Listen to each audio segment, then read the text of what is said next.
शिव की आराधना करते हुए शंकर की आराधना जब हम करने के लिए बैठ रहे हैं तो जिस दिन जैसे आपने सोमवार का व्रत करा, संकट सोमवार रखा, 16 सोमवार रखा, महाराज जिस दिन आपने शिव का व्रत रखा, 16 सोमवार संकट सोमवार आदि रखा, तो शिव महापुराण की कथा कहती है कि उसी दिन अगर आपने वृक्ष से बेलपत्री को उतारा, शंकर को चढ़ाया, तो आपका वो उस दिन का व्रत खंडित हो जाता है। ध्यान दीजिए,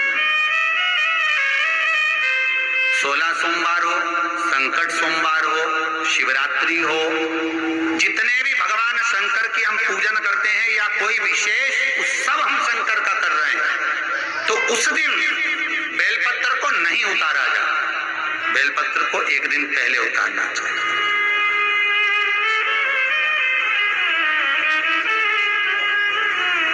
धोकर, साफ कर निर्मल वस्त्र में उसको संजो कर रख देना चाहिए।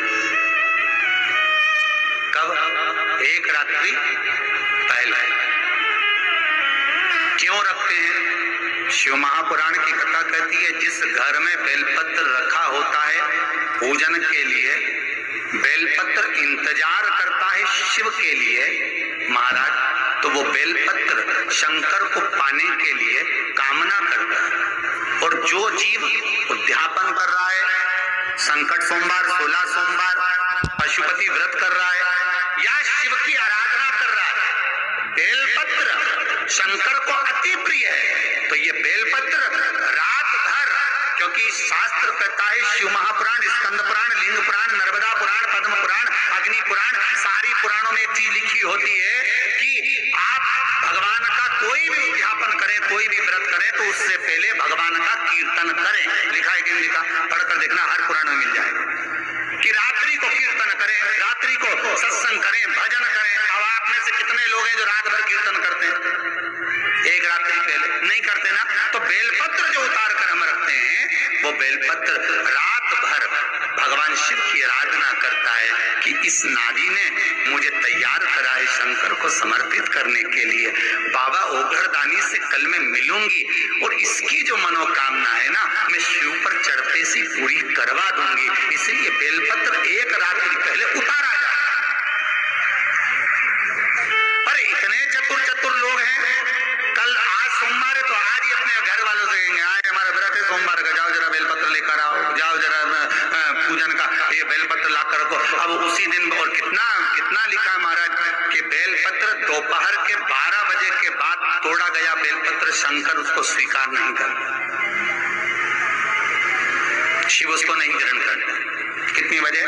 दोपहर के 12 बजे के बाद जो बेलपत्र उतारा जाता है, तोड़ा जाता है वृक्ष पे से, शिव उसको नहीं लेता। 12 बजे से पहले बेलपत्र उतरता है।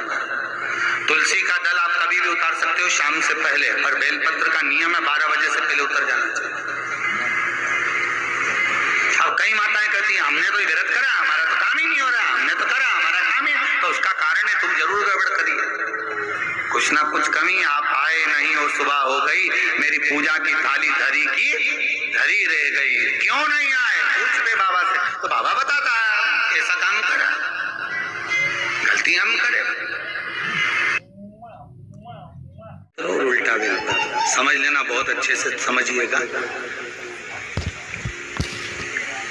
शिव जी के सम्मुख में शंकर भगवान के शिवलिंग पर जब बेलपत्र चढ़ता है तो बेलपत्र का जो सीधा भाग होता है वो शिव जी के शिवलिंग पर होना चाहिए, उल्टा भाग ऊपर होना चाहिए। बहुत ध्यान से समझना हो। जब नंदीश्वर को बेलपत्र चढ़ाते हो, नंदी जो बाहर होता है उसको बेलपत्र चढ़ाते हो, तो नंदी को 2 जगह बेलपत्र चढ़ती है, आपको ध्यान में होगा। पहली बेलपत्र नंदी को जब चढ़ती है तो नंदी के सामने चढ़ती है, तो उसका बेलपत्री का जो डंडी का मुख है वो नंदी की ओर होता है और बेलपत्री की पत्ती का मुख शंकर जी की ओर होता है। समझ में आ रहा है सबको? डंडी का मुख, जैसे नंदी ऐसे बैठा है तो डंडी का मुख डंडी का मुख नंदी की ओर होगा, पत्ती का मुख शिव के, और ये सीधी की सीधी नंदी के सामने नीचे रखा जाती है, नंदी के सामने। और एक बेलपत्र जब नंदी के ऊपर चढ़ती है तो डंडी का मुख शिव जी के ऊपर होता है और इस पत्ती का मुख नंदी के सिर पर नंदी की ओर होता है। ये दोनों में बहुत अंतर है महाराज। जैसे कोई बच्चा कोई कंपटीशन एग्जाम के लिए जा रहा हो या कोई परीक्षा देने के लिए जा रहा हो और पढ़ाई करे, स्मरण करे, तैयारी करे, वो अपनी जगह पर है। और ऐसा नहीं होता कि बच्चे पढ़ते नहीं है या तैयारी नहीं करते, करते हैं। इसके बाद भी अगर उनका इंटरव्यू में पास नहीं होते या एग्जाम में पास नहीं होते तो उसके लिए ये दोनों बेलपत्री बड़ी काम करती है। बहुत ध्यान देना, जो नंदी के सामने बेलपत्र रखकर जाना, शिव जी के सम्मुख में बेलपत्र रखकर जाना, मतलब नंदी के सम्मुख में जब रखाएगी तो डंडी जम के बोलिए कहाँ होना चाहिए, नंदी की ओर, और जब ऊपर रखाएगी तो डंडी शिव की ओर हो। ये दो बेलपत्र रखकर शिव जी का स्मरण कर कर जाएं, कार्य सफलता की ओर बढ़ता है। कोई काम के लिए आप जा रहे हैं तो उसमें सफलता मिल जाती है, उसमें सफलता प्राप्त हो। शिव जी को बेलपत्र चढ़ा रहे हो, जो चिकना भाग है सीधा भाग शिव जी के ऊपर, शंकर भगवान को। थाली में अगर शिवलिंग का निर्माण कर रहे हो, पार्थिव शिवलिंग का निर्माण कर रहे हो, तो थाली में जब बेलपत्र रखोगे तो सीधी रखोगे, फिर उसके ऊपर शिवलिंग का निर्माण। अगर आप निर्माण करते हैं पार्थिव शिवलिंग का और बनाते हैं बेलपत्र नीचे, महाराज शंभू शरण। बेलपत्र चढ़ाना, जल चढ़ाना, इसका भी एक नियम होता है।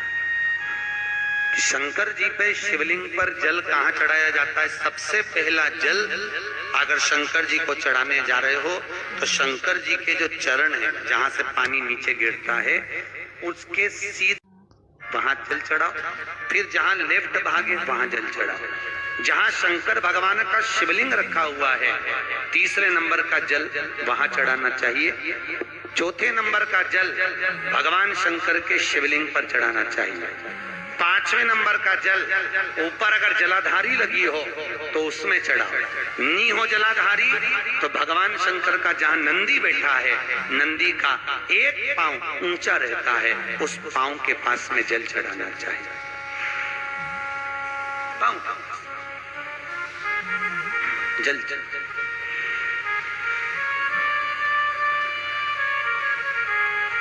चरण के पास में। ऐसे 5 स्थान दिए हैं जल चढ़ाने के लिए। शिव जी का स्नान कितनी चीजों से होता है? 5 चीजों से। पंचामृत, दूध बोलते जाओ, दही, फिर घी, शहद, फिर शक्कर। ये 5 चीजों का प्रमाण क्या है? शास्त्र कहता है दूध चढ़ाने से घर में संतान की वृद्धि होती है। दही चढ़ाने से भगवान शिव के, अगर शिवलिंग पर हम दही चढ़ाते हैं, उससे परिवार में प्रेम बढ़ता है। क्या बढ़ता है? प्रेम। फिर घी चढ़ाने से हमारे घर से रोग दूर होता है।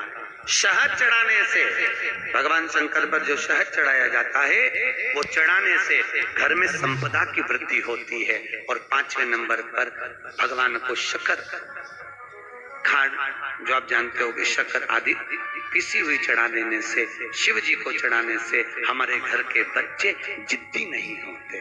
क्यों कहते हैं?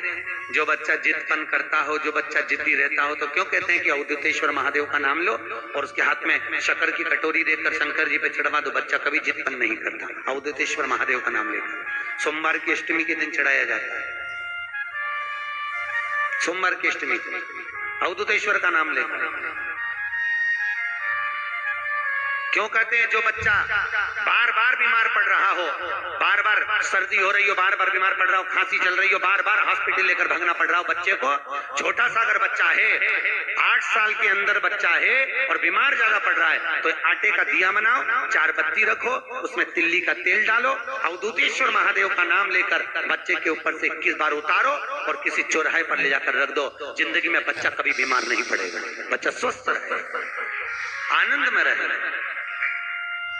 आनंद में रहे, स्वस्थ की मूल। और वैसे भी प्रथम सुख, अरे बोलो तो निरोगी काया, घर का प्रथम सुख निरोगी काया। व्यक्ति अगर धन की मूलता नहीं है, साहब पैसा अपनी जगह पर है, फिर निवेदन करता हूं, धन अपनी जगह पर पड़ा है। सबसे पहला है परिवार में सब स्वस्थ रहे, सर्वे भवन्तु सुखी। अगर घर में एक व्यक्ति भी बीमार पड़ा है ना तो मन नहीं